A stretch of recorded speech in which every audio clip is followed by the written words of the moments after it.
پاکستان د افغانانو نه په ځورولو سره د پاکستان د افغانانو په ځورولو سره څه غواړي. او بې له شکه دا یو واضح خبره ده کله چې پاکستانیان پوه شي چې په مقابل کې څوک خنډ واقع کیږي او هغه چې دوی غواړي هغه نه منل کیږي، نو بې له شکه چې دوی خپل هغه تاو سوخت د هغه مظلوم و غریبو خلکو نه راباسي او د افغانان له مجبوریت نه استفاده کوي. او بې له شکه یو خو قوانین دي، بې له شکه د قوانینو له مخې نه څوک چې اسناد نه لري په یو ملک کې هغوی حق لري چې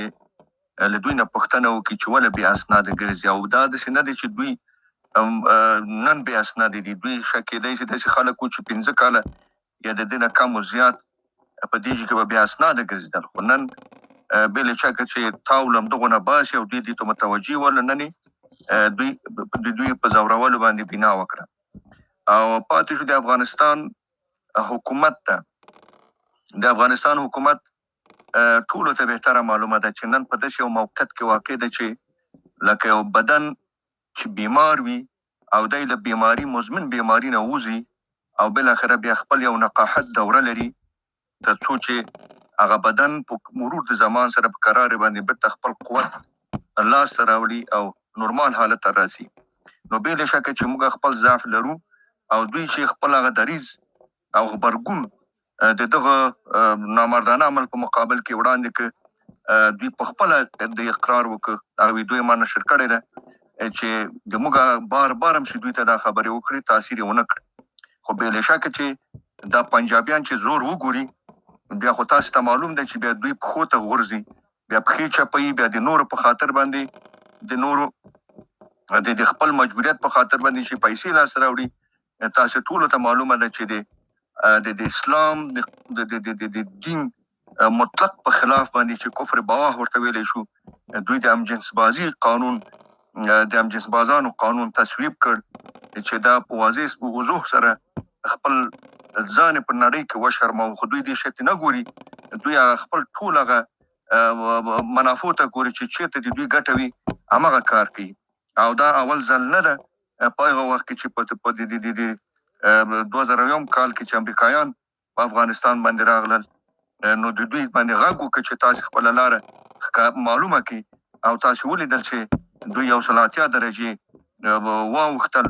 او د خپل هغه چې دوی دوستان ورته ویل او بل ته سره څه رقم د امارت مشران په نامردۍ سره دوی د لاسو ته ورکړل. دا ټولو ته معلومه ده. پاکستان ملت نه ده، پاکستان د انګریز د دسیسې په اساس باندې جوړه شوې ده او له ورځې دا جوړه شوې ده د یو سرطاني مزمن دانې یا تومور حیثیت لري چې مطلق دغه منطقه ټوله نارامه کړې ده. او ان شاء الله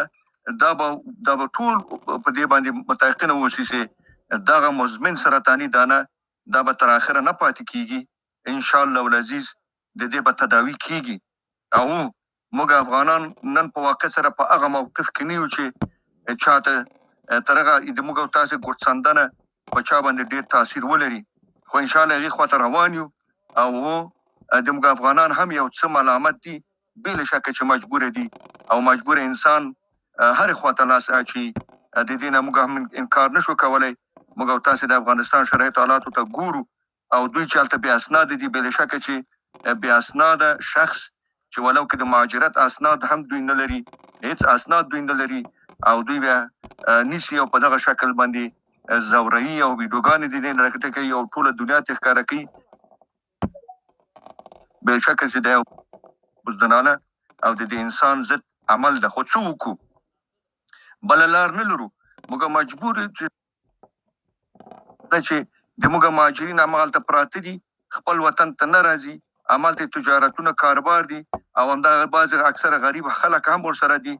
یو ګوته خو موږ ته دغه جوړه کړې او کله خو چې موږ تاسو ګورو چې موږ تاسو میوې رسیږي د میوو وخت شي دوی هلته په موږ باندې دروازې بندې کړي، هغه خوب ګوتې نه موږ نیسي. نو موږ هیله لرو چې د موږ تاسو حکومت هم د پاکستان لپاره داسې یو خوب ګوته جوړه کړي چې په دغسې حالاتو کې چې کله دوی دغسې یو بزدلانه عمل ترسره کوي باید موږ اعلی د فشار ولرو که چېرته دوی په خبر باندې نه پوهېږي باید موږ لغه فشار اعلی نه دغه فشار هغه نه عمل نه باید کار واخلو. خو موږ بدبختانه چې په دې باندې موږ تاسو ټول ګورو چې موږ نن داسې د فشار اعلی نه لرو. موږ په خپله د فشار لاندې یو که چېرته ټول ګاونډي دي موږ ته بلا دي او که د نړۍ ټول قدرتونه دي موږ ته بلا دي نو که چې موږ هغه ازادي اخیستې ده بې شکه د هغه ازادي ساتل هم کله چې په لوړ قیمت باندې لاس راوړل کیږي نو د هغه نه په څو چنده لوړ قیمت باندې هغه ساتل کیږي چې یو د هغه نه بې شکه چې همدغه موږ تاسو ګورو اقتصادي تعزیرات دي باید موږ تاسو دې ته ټول افغانان باید متوجه اوسو چې که چېرته ازادي غواړي خپل استقلال ساتل غواړي نو باید تاسو د نړۍ سره مبارزه وکړئ او صبر او حوصلې نه کار واخلي او بې شکه په تاریخ کې بالخصوص په دغه نیمه پیړۍ کې تقریبا افغانانو خپل صبر او حوصله او متانت ښودلې ده چې بې شکه د ټول نړیوال دې ته متوجه دي او دا د یو توصیف وړ عمل ده. خو په هر صورت زه نور ډېر په دې کې نه غږېږم دا یو لویه بدبختي ده تنانن نه ده سبب هم دا وي تر هغه وخته پورې چې موږ په پښو ودرېږو او بې شکه حد اقل د اردو په چوکاټ کې د استخباراتو په چوکاټ کې موږ له دغسې ټکنالوژي سره او له دغسې اقتصاد سره داسې اقتصاد نه برخورداره اوسو چې صدای من داریم جناب آقا صاحب سترګې له موږ نه وسوځي. دغه ورځې په هیله باندې چې افغانستان د لوړ اقتصاد او ځواکمن ملک په حیث باندې د دنیا د ملکونو په قطار کې راڅرګند سي او سیال وي بیا به هغه وخت انشاءالله افغانان به هغه خپل سوکالي ته ورسیږي او عزتمند به په نړۍ کې. نو اوس بې شکه